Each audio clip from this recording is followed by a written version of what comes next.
Olá, muito boa tarde. Agora em Belo Horizonte, 12:05. Hoje é terça-feira, 20 de maio de 2025. Está no ar o Rede Notícia, em transmissão simultânea pela TV Horizonte, no canal 30.1 e na Rádio América FM, sintonia 107,1 e também na Rádio Cultura, AM 830 kHz. Muito prazer, eu sou André Santos. E eu sou Milene Alves, é um prazer estar na sua companhia. O Rede Notícia é um jornal dinâmico, rápido e informativo, feito especialmente para você.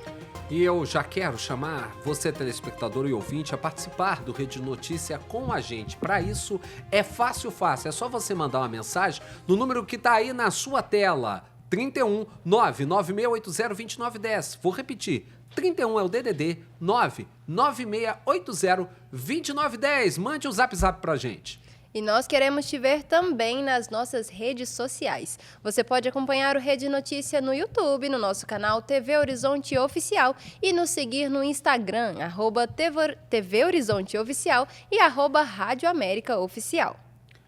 Vamos começar falando de saúde no Rede Notícia desta terça-feira, um tema que infelizmente tem gerado muita preocupação, em especial em Belo Horizonte e na região metropolitana. A Prefeitura da capital mineira reforça serviços para pacientes com sintomas gripais. Quem traz as informações é a repórter Janaína Regiane. A Prefeitura de Belo Horizonte reforça a orientação para que as pessoas com sintomas gripais mais leves, como coriza, tosse ou dores de cabeça e garganta, busquem acolhimento nos centros de saúde. As UPAs, unidades de pronto atendimento, funcionam todos os dias por 24 horas, voltadas para o cuidado de casos mais graves e urgentes.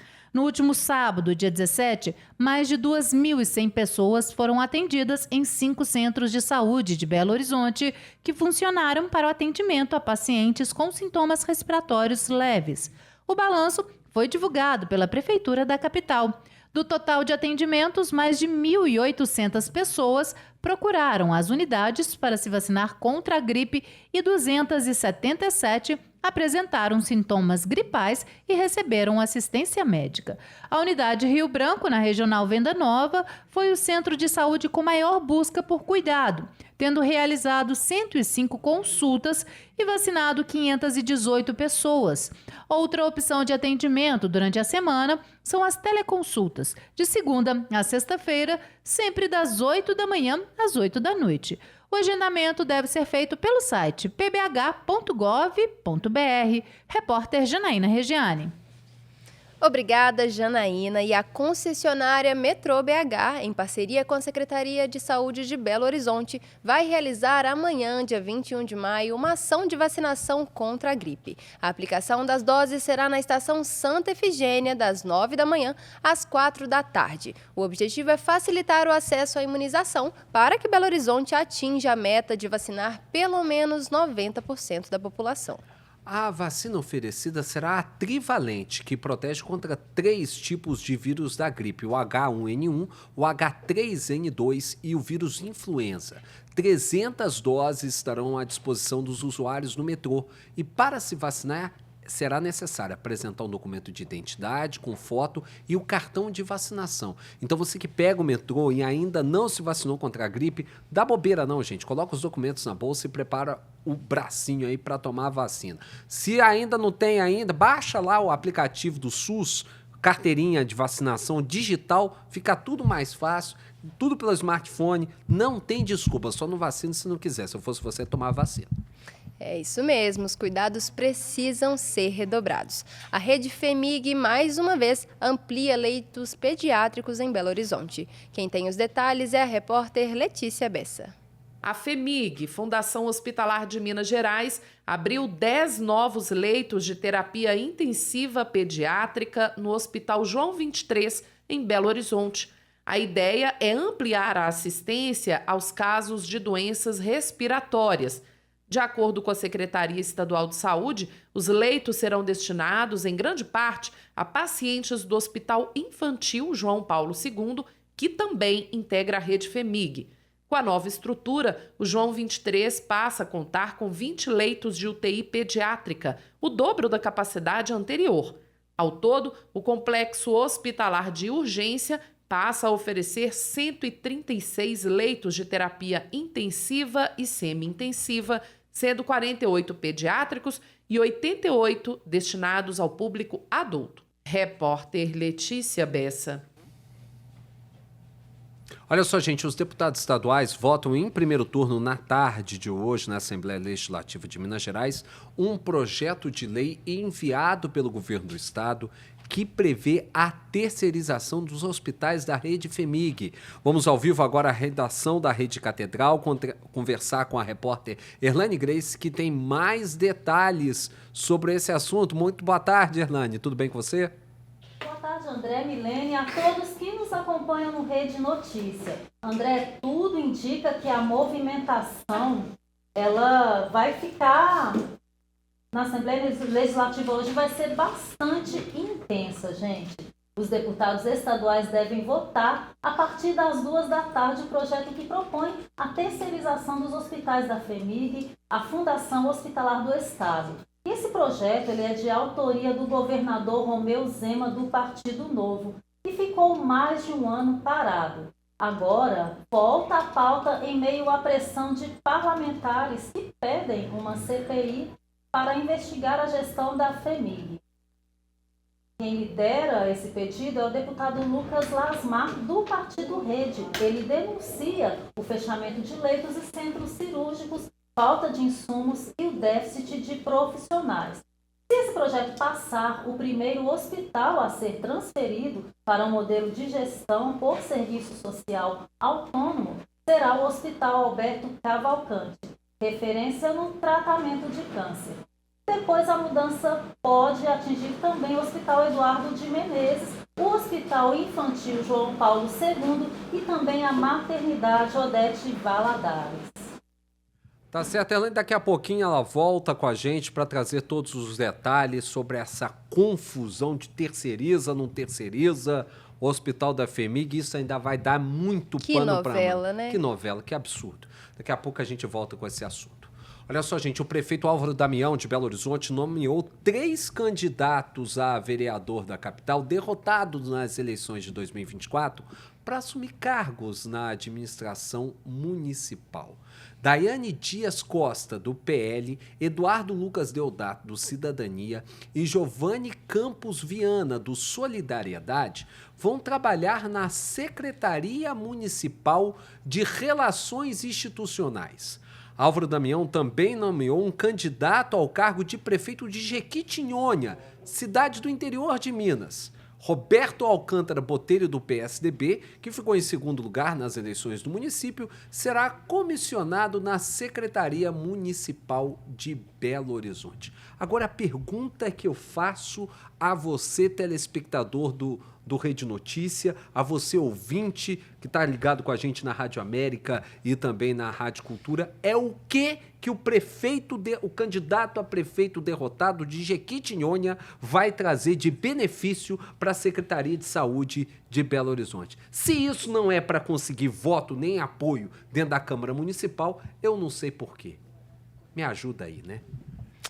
E a Corregedoria da Guarda Municipal de Belo Horizonte abriu processo administrativo contra o agente preso em flagrante na última semana, numa operação que combateu a exploração sexual infanto-juvenil na internet, na capital e na região metropolitana. Segundo o processo administrativo, durante a operação, foram encontradas imagens de cunho sexual envolvendo criança e adolescente no notebook do guarda.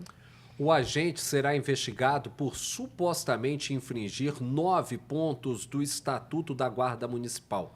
Ao final do processo, ele pode sofrer advertência, repreensão, suspensão, destituição do cargo ou até mesmo a exoneração. A lei municipal permite também que o agente sofra a punição disciplinar e ser submetido a programa reeducativo. O processo administrativo vai durar 60 dias. A Polícia Civil concluiu o inquérito sobre as denúncias de abuso sexual supostamente cometidas por um pastor evangélico em Belo Horizonte. Nós vamos conversar ao vivo com o repórter Giovanni Rodrigues, que tem mais detalhes. Boa tarde, Giovanni.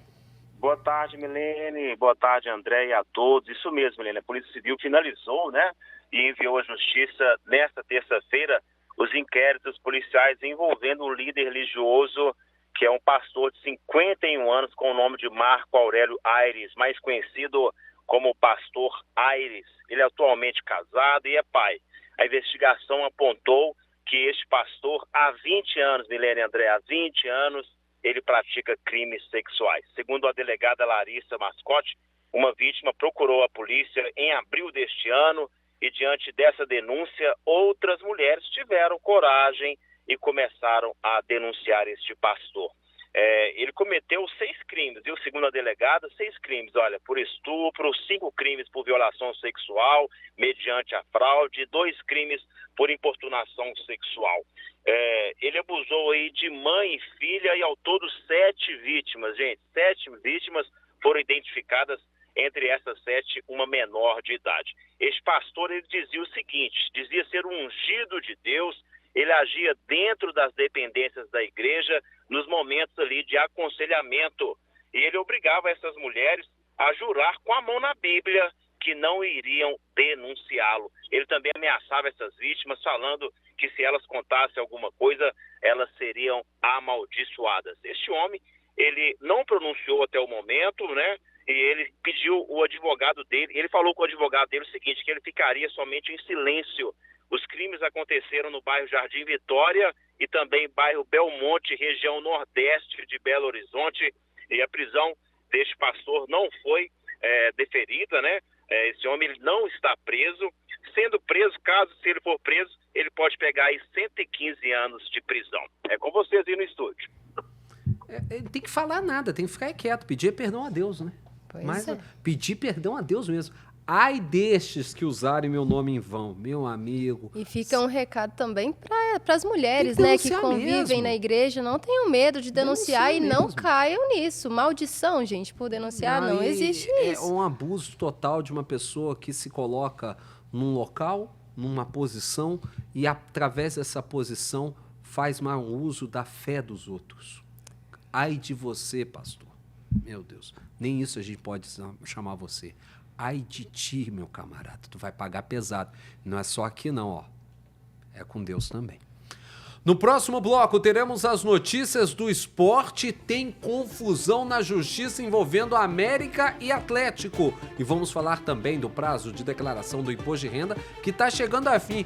Tá como eu, ainda não fez a danadinha da declaração não, então corre. Os detalhes depois do intervalo. Agora em Belo Horizonte, meio-dia, 18 minutos.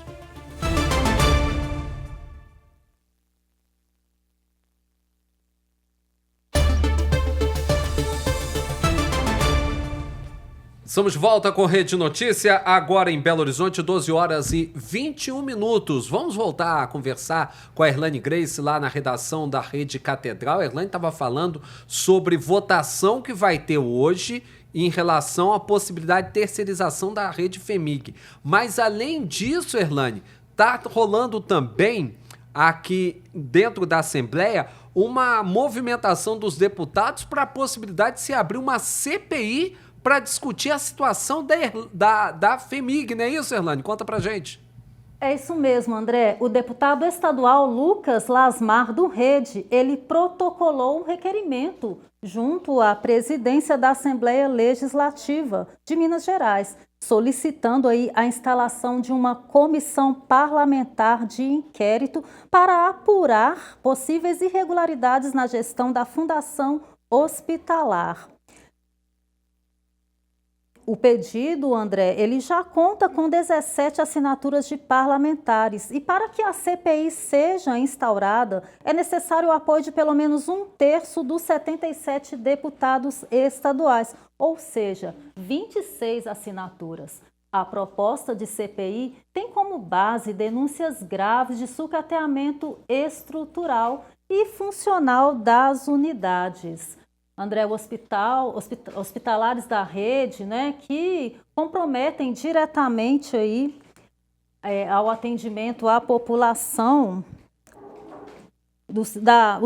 a população usuária, do Sistema Único de Saúde do SUS em Minas Gerais. Tá certo, Erlane. O fato é que tem muita coisa para ser discutida a respeito disso, desse assunto. A gente está vendo todo o imbróglio envolvendo Maria Amélia Lins, que o governo tentou, abriu até um edital para poder terceirizar os serviços do Maria Amélia Lins. Entraram na justiça, o Tribunal de Contas disse não é bem assim, volta, a justiça determinou o cancelamento desse edital. E agora o que o governo quer fazer é passar pela Assembleia essa discussão, como já devia ter feito desde o início. Foi tentar resolver numa canetada, foi uma ferrada da justiça que disse, opa, assim não, volta e faz o trâmite correto. Mas o fato é que tem que ser realmente discutido a situação da rede da Fundação Hospitalar do Estado de Minas Gerais para se determinar, é preciso ou não é preciso passar por esse processo de terceirização? Tem que haver transparência, gente. Pelo amor de Deus, não tô falando de coisa pública. Quando é privado, eu faço com que o que é meu, o que eu bem entendo. Mas quando você fala de coisa pública, tem que ter discussão. E, infelizmente, isso não vem acontecendo. E é realmente necessário a gente avaliar se não há esse sucateamento dos hospitais, né? Que é o que muitas vezes parece. O governo realmente precisa prestar algumas explicações aí para a população ficar satisfeita com o que vem pela frente. É verdade. E a Polícia Civil de Minas Gerais realiza hoje a entrega de aparelhos celulares recuperados. O repórter Giovanni Rodrigues esteve por lá e conta mais. A Polícia Civil realiza hoje a terceira etapa da ação Tá Entregue, com a devolução de mais de 900 celulares recuperados em investigações conduzidas em todo o estado. A entrega começou às 8 horas e segue até às 5 da tarde, simultaneamente nas 6 delegacias regionais de Polícia Civil em Belo Horizonte, que ficam no Centro, Barreiro, Venda Nova, Leste, Sul e Noroeste.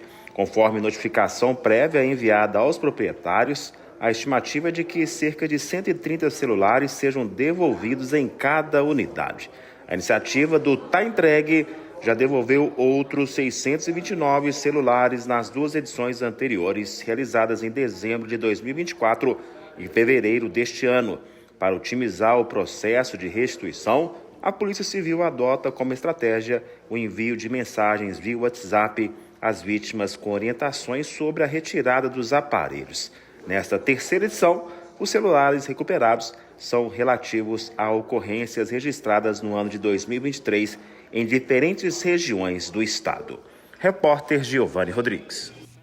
Aliás, isso é uma baita iniciativa da Polícia Civil, já é a segunda remessa de celulares entregues. É uma baita iniciativa que começou lá no norte do país, no Ceará, aliás, no Maranhão, me desculpe, e que foi trazida para cá, e boas iniciativas têm que ser trazidas, e essa a gente tem que dizer, é uma baita de uma iniciativa. E é isso mesmo. Agora, temos que lembrar o seguinte, só se rouba um celular porque tem gente que compra celular roubado, porque tem gente que revende celular roubado. Tem que buscar também, não é só prender quem rouba, tem que prender o receptador. E você, metida espertinho que gosta de ganhar vantagem em tudo, para com isso. Compra no lugar que te dá nota fiscal, que tem procedência. Aí não dá não, porque se você comprar receptação, também é crime. Vai pra cana junto com quem roubou e com quem vendeu o celularzinho roubado. Fica esperto nessa, não, tá? É isso mesmo, tá correndo risco de ser pego a qualquer E momento. de bobeira, né? Ah, porque eu vou pagar 200, 300 reais a menos. Dá uma desperta, depois pagar o advogado, né?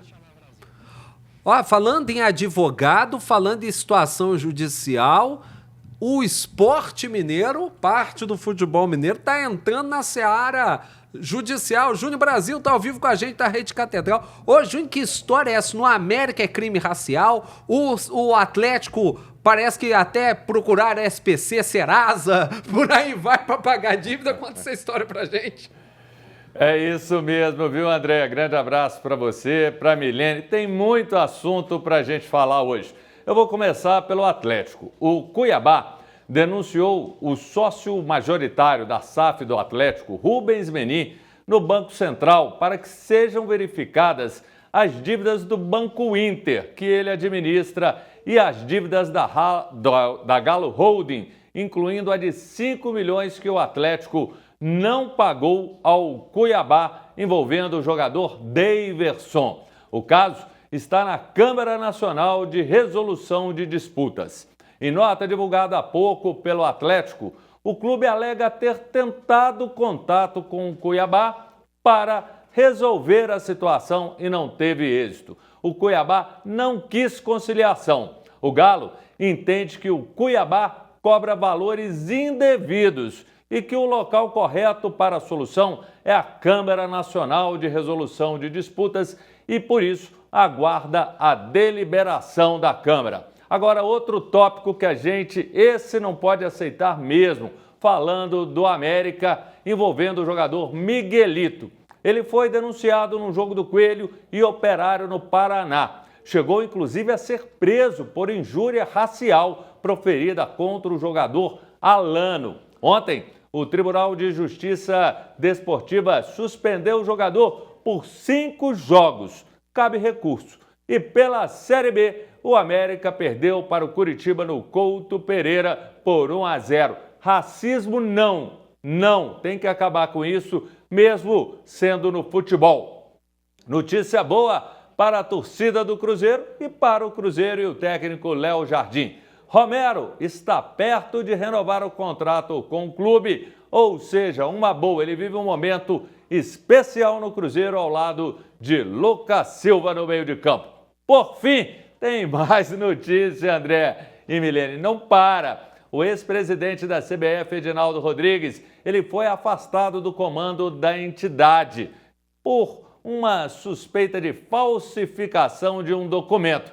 E agora ele desistiu de recorrer da decisão que o afastou do cargo junto ao STF. Sabe o que ele alegou? Que desistiu do recurso para restaurar a paz no futebol brasileiro.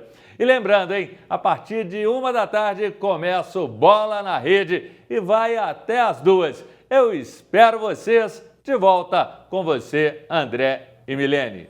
Júnior, é o famoso. Essa história do Edinaldo é o famoso SEI, né? Com cedilha e Y no final, né? E penso também, se tá ruim pro menino sendo cobrado, imagina pra mim, hein? Júnior, até daqui a pouco no Bola na Rede, 1 da tarde, transmissão simultânea na TV Horizonte e também na Rádio América.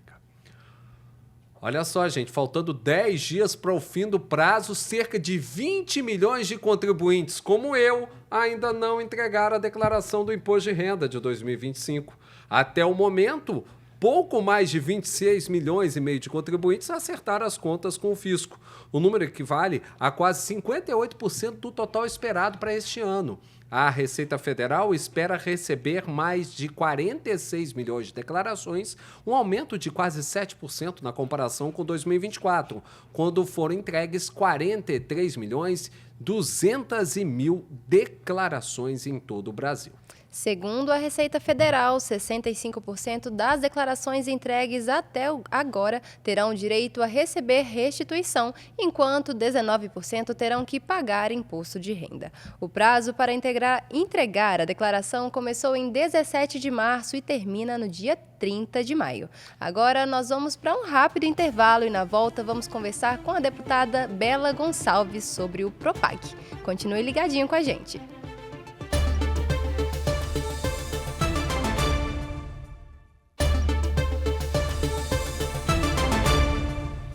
Estamos de volta com Rede Notícia pela tela da TV Horizonte no canal 30.1 e também para você que está ligado com a gente na Rádio América nos 107,1 e também na Rádio Cultura no AM 830 kHz e é claro também nos nossos canais digitais, né, no YouTube, no @TV Horizonte Oficial, ao vivo para você que está com a gente. Vamos conversar agora com a deputada estadual Bela Gonçalves, do PSOL. O assunto é o Propag, o famoso programa de pagamento de dívida pública que o governo do estado está tentando celebrar com o governo federal. Deputado, primeiro, antes de tudo, obrigado pela sua presença aqui no Rede Notícia, para falar com todo mundo que está vendo a gente e ouvindo também. Propag, desde que ele começou a ser discutido, essa possibilidade de implantação, se gera muita discussão, tem gente que defende, tem gente que vai contra. A gente sabia que desde o início se havia um movimento e abertura, o Estado abrindo mão de algumas das suas empresas públicas para poder celebrar esse Propag. Em primeiro lugar, se pensava em privatização, se fez um engendramento no novo Propag para que se possa ter a federalização, e agora o governo apresentou à Assembleia a possibilidade de se federalizar algumas empresas públicas. Aí a gente está falando de CEMIG, de Copasa, Codemig, Empresa Mineira de Comunicação, aí é Rádio América, é Rádio Inconfidência e Rede Minas, o ENG. Primeiro ponto da história como um todo, para a gente começar a falar, porque o assunto é muito profundo.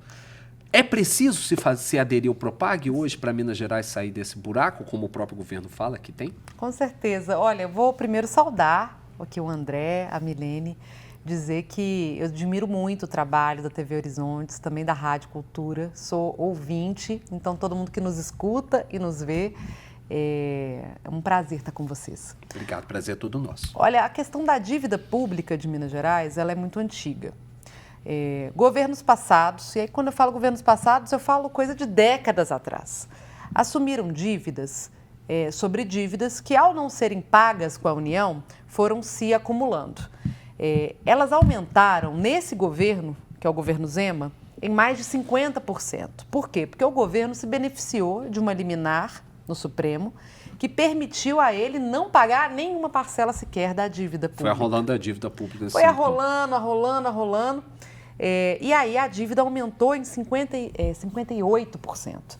E hoje a gente está com uma dívida pública com a União de 160 bilhões de reais. É muito dinheiro, é um investimento muito alto.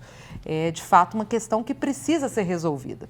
Então, se a gente fosse pagar isso de uma vez, o Estado ficaria colapsado. A gente não teria dinheiro para fazer mais nada. Teria que fechar escola, hospital, tudo mais. Então, era preciso aderir a um regime de pagamento. Acontece que, anteriormente, a gente tinha um regime que chamava Regime de Recuperação Fiscal. O RRF. O tal do RRF. RRF vem dos tempos do Michel Temer, durante o governo Bolsonaro, e foi muito defendido pelo governo Zema. O RRF impunha teto de gastos, congelamento de salário de servidores e privatização das nossas estatais, CEMIG, Copasa, Codemig. Por isso, ele sofreu muita resistência da oposição e da sociedade, dos sindicatos, dos movimentos que iam ver o Estado ficar endividado por 30 anos e, ao final, a dívida ia estar maior do que ela é hoje. Como aconteceu com Rio de Janeiro e Rio Grande do Sul, por exemplo. A gente ia ter que se amordaçar só para pagar juros da dívida e nem os juros a gente ia pagar, porque a dívida ia ficar maior. Então, o que nós fizemos? Não adianta só fazer oposição. A gente foi fazer uma construção propositiva. Quando Lula virou presidente, nós nos mobilizamos para ir até Brasília. Conversamos com o ministro Haddad, conversamos com o Rodrigo Pacheco, presidente do Senado, que na época era presidente, para falar, nós precisamos de um regime da dívida pública melhor para Minas Gerais. O Pacheco, presidente do Senado, ele falou, olha, esse problema é de Minas Gerais, mas ele é de muitos estados. Nós vamos fazer um programa que tenha a perspectiva de desenvolver os estados, de garantir não só que os estados vão pagar a dívida pública, mas que eles vão ter condição de se desenvolver, de ver a sua população bem cuidada. Então, criaram o Propag. O Propag é um sistema muito mais complexo do que o regime de recuperação fiscal, porque ele prevê a possibilidade de federalização de ativos para um pagamento inicial de amortização da dívida e depois o parcelamento da dívida com juros muito baixos. E mais do que isso, o abatimento do que deveria ser pago para a União em investimentos no Estado, em especial no ensino médio técnico. Então, assim, ao invés de pagar só juros da dívida, o Estado vai poder pagar a dívida investindo em educação, em habitação, em saúde, no próprio Estado. Olha que coisa incrível que foi construída pelo governo federal. Agora, então, a gente defende a adesão ao Propag. E o que foi apresentado pelo governo do Estado em termos de ativo do Estado para poder ser passado para a União? Você acha que está dentro do condizente? Existe uma discussão em relação a valores, quanto valeria a CEMIG, quanto valeria principalmente Codemig, por conta das reservas de minerais que a Codemig está sobre o seu arco de responsabilidade. Você acha que isso ainda precisa ser discutido de uma maneira um pouco mais profunda? É melhor passar para a União do que passar para a iniciativa privada, no caso? Aí que tá. O Propag é bom, mas o governo vem tratando ele, colocando várias cascas de banana no caminho Qual, e de por uma exemplo? forma muito imatura. Vamos ver. Quando o Propag foi aprovado pelo Congresso Nacional, o Zema, antes de ver o modelo em que o Propag ia estar, começou a bater, começou a xingar, começou a reclamar. Eu estou aqui com gráficos construídos pela própria Assembleia Legislativa. Em todos os cenários, o Propag é melhor do que o regime de recuperação fiscal. Eu estou falando de economia de 300, 200 bilhões de reais do Estado por a gente ter conseguido construir um novo regime de pagamento. Mas o Estado defendia o RRF e se comportou nos últimos anos como se nada tivesse acontecendo. Aumentou isenções fiscais para empresas de seus aliados, como é o caso da Localiza, aumentou o próprio salário, o que foi questionado pelo Ministério Público do Tribunal de Contas da União, fez gastos, distribuindo recursos de reparação do crime da Vale e não se preocupou em buscar uma solução para a dívida. Agora, quando ele vai apresentar a adesão ao Propag, ele apresentou 10 projetos de lei que tem uma série de ativos para entrega ao Estado. Alguns deles precisam ser discutidos mesmo. A CEMIG, com a possibilidade de federalização, a Codemig, que aí a gente está falando de minério de ferro, é um grande ativo de federalização. A Gasmig, mas a gente teve também a colocação de patrimônios que não fazem sentido estarem ali, o Eng, como é o por caso exemplo? da UENG. A UENG não é uma empresa que gera lucro. A UENG é uma entidade focada no desenvolvimento do ensino superior do Estado de Minas Gerais. Ela não é uma empresa lucrativa, portanto, não faz sentido colocá-la no Propag. Por que o Zema coloca ela no Propag? Isso não está claro. Na minha opinião, a colocação da Empresa Mineira de Comunicações e da UENG foi uma tentativa de colocar uma casca de banana para ampliar a rivalização que o governo do Estado tem feito com o governo federal. Aliás, a gente percebe hoje que o governador está muito mais focado numa agenda nacional e na promoção do seu antagonismo com o presidente Lula, de olho em 26, do que, de fato, cuidando dos problemas do Estado. A maior parte dos imóveis da UENG hoje são cedidos ou alugados, os professores da UENG são desvalorizados, a assistência estudantil praticamente não acontece. Se a proposta do governo é transformar a UENG numa universidade federal, eu até entendo. Não faz sentido isso no bojo de uma discussão de dívida pública, mas eu até entendo. Mas não é isso que ele quer. Você acha que ele quer seria o fato de criar algum tipo de imbróglio, de uma negativa do governo federal para aí sim criar algum tipo de problema de não adesão ao Propag? É isso? Na minha opinião, é isso. Ele quer jogar esse problema para o governo federal em uma possível negativa do governo federal, porque na perspectiva do recebimento de ativos econômicos, a UENG não faz sentido. Devolvendo, ele tem mais um motivo para entrar com uma proposta de precarização, de fechamento e até mesmo de privatização de setores, imóveis e unidades da UENG. Então, é um receio muito grande de que isso seja uma casca de banana para boicotar a proposta do Propag. Porque a federalização de empresas que têm ativos no mercado financeiro que dão lucro, eu entendo. Eu gostaria que essas empresas continuassem enquanto empresas estaduais. A gente vai ter que fazer uma discussão sobre a seguridade dos trabalhadores que estão nessas empresas, mas é importante que a gente consiga passar parte do patrimônio para a União. Agora, a UENG não faz sentido. A gente vai ter que correr com esses debates, uma vez que a gente tem que aprovar os primeiros projetos de adesão ao regime agora no final de junho. Você está muito em cima da hora. Um mês e meio, né? E a gente ainda não está entendendo o que está dizendo, um mês e meio. E o último projeto, ou seja, a gente tem que votar a entrega do restante dos ativos até 30 de outubro. Então, é um tempo agora de muitos debates na Assembleia e que a gente vai tentar entender qual é a ideia do Estado com a entrega desse patrimônio e qual é a consequência que isso vai ter para os trabalhadores, para os usuários desses serviços públicos. Exatamente. Nós vamos agora para um breve intervalo e na volta a gente continua conversando com a deputada Bela Gonçalves para entender mais sobre o Propag e como ele vai afetar a vida dos mineiros. Continue aí.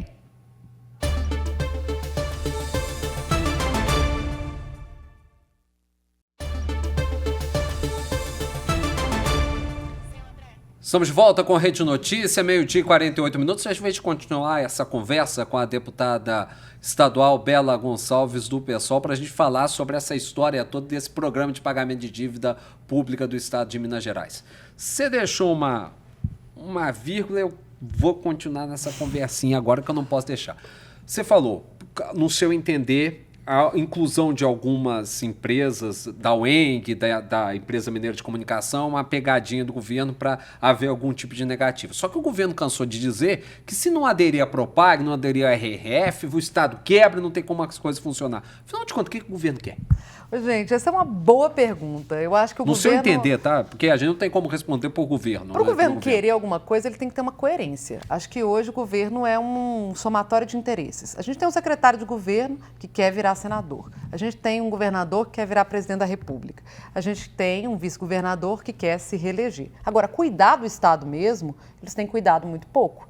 Exemplo disso é o que fizeram recentemente com o fechamento de hospital em Belo Horizonte, de referência no tratamento das urgências. Tem até projeto de votação hoje.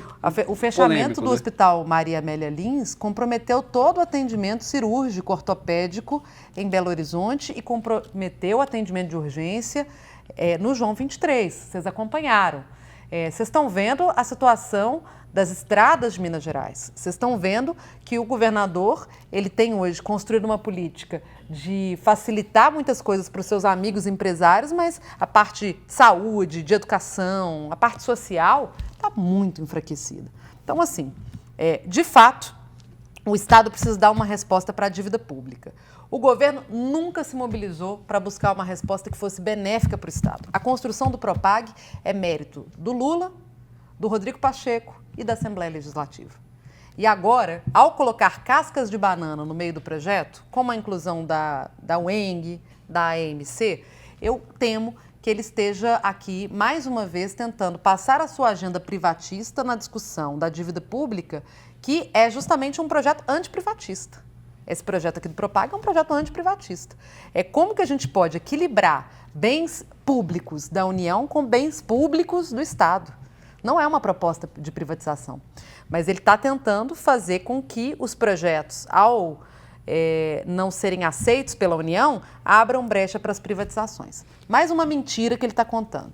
Ele fala que a gente tem que mudar a Constituição para permitir a privatização das empresas de água e luz. Atualmente tem que ter um plebiscito. Hoje você precisa de um plebiscito. Foi uma conquista da Constituição. Não pode vender essas empresas isso, né? sem consultar o povo. Por quê? Porque o impacto nas taxas de luz, nas taxas de água, no investimento em infraestrutura, vão ser para o povo mineiro. Essas empresas, elas estão a serviço do desenvolvimento do Estado. Então o povo tem que opinar se pode ou não pode privatizar. Ele está dizendo que esse projeto, que acaba com os plebiscitos, é uma condição para o regime de recuperação fiscal. Só que isso é mentira e já foi desmentido pela assessoria da Assembleia, pelo governo federal. Outra coisa que foi desmentida, ele falava que o Propag, né, que é esse regime de pagamento da dívida, era ruim e que os estados não iam aceitar e que o estado de Goiás não ia aceitar.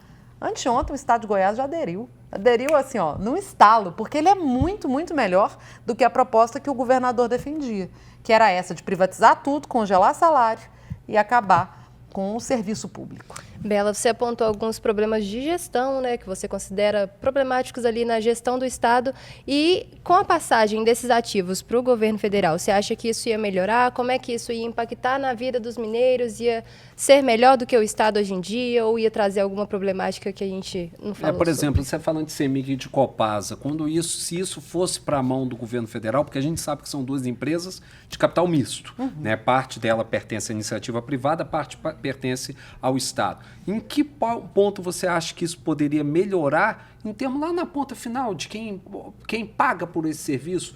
Vai melhorar a condição de tratamento de esgoto, saneamento básico? Você acha que há possibilidade de se facilitar isso? Por exemplo, a Copasa aí cuida disso, de sanear, né, de buscar esgoto. Olha, tanto a Copasa como a CEMIG são empresas que dão certo, elas são superavitárias e elas têm muito dinheiro hoje para ampliar a rede de cobertura de saneamento básico e de abastecimento de água por todo o estado de Minas Gerais. O problema que nós temos, em especial em relação à Copasa, é que ela vem sendo sucateada nos últimos anos.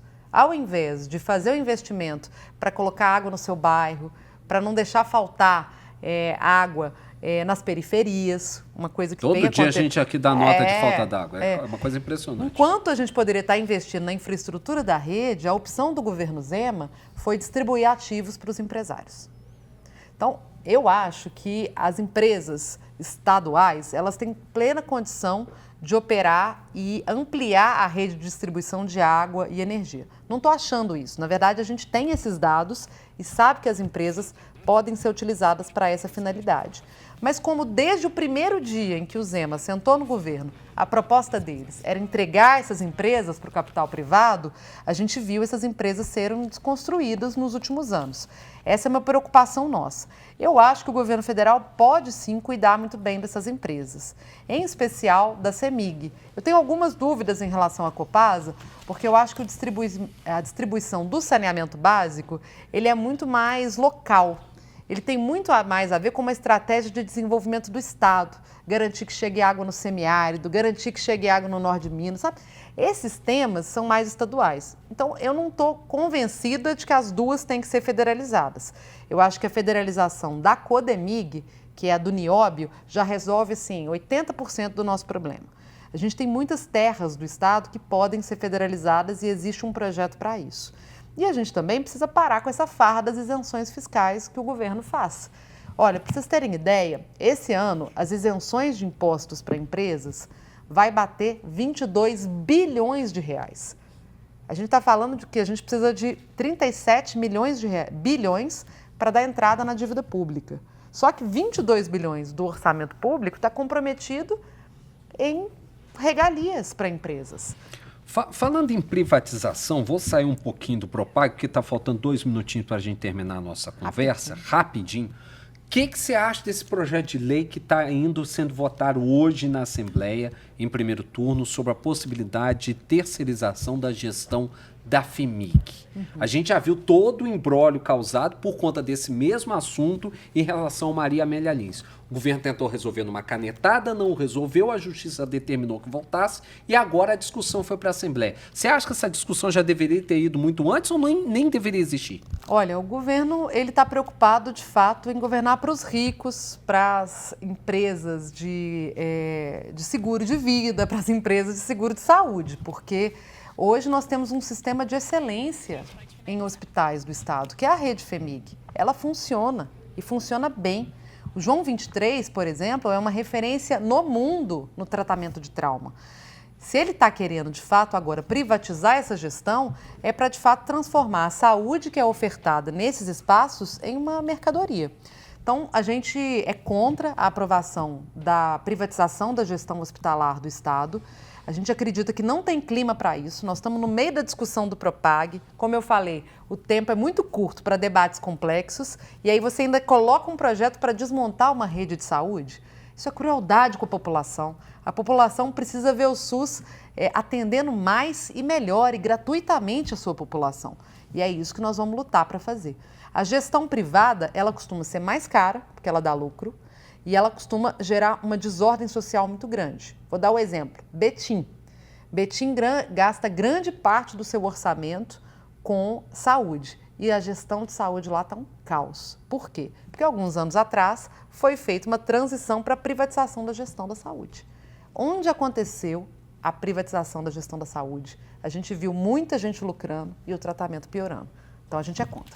Obrigado, deputada Bela Gonçalves, pela sua participação aqui conosco. A gente vai usar boa parte dessa semana para continuar discutindo o Propag, né? A gente também já está convidando o pessoal do governo, as pessoas que são favoráveis aos pontos do governo também para poder fazer a defesa. E amanhã vai estar aqui conosco a deputada estadual Beatriz Cerqueira, do PT, para continuar falando aí de quem aponta os defeitos e as falhas do programa que foi apresentado pelo governo do Estado de Minas Gerais e vai ser apreciado pelos deputados estaduais, porque esse assunto é muito sério e faz muita diferença na nossa vida. A gente tem a obrigação de trazer todas essas vozes para a gente poder entender tudo que está acontecendo, né, Milene? Isso mesmo, a discussão continua e a gente te espera aqui amanhã. Agora você fica com Bola na Rede, apresentado pelo Júnior Brasil. E não se esqueça de dar um pulinho nas nossas redes sociais, lá no Instagram, @TV Horizonte Oficial e @Rádio América Oficial. Tchauzinho, até amanhã!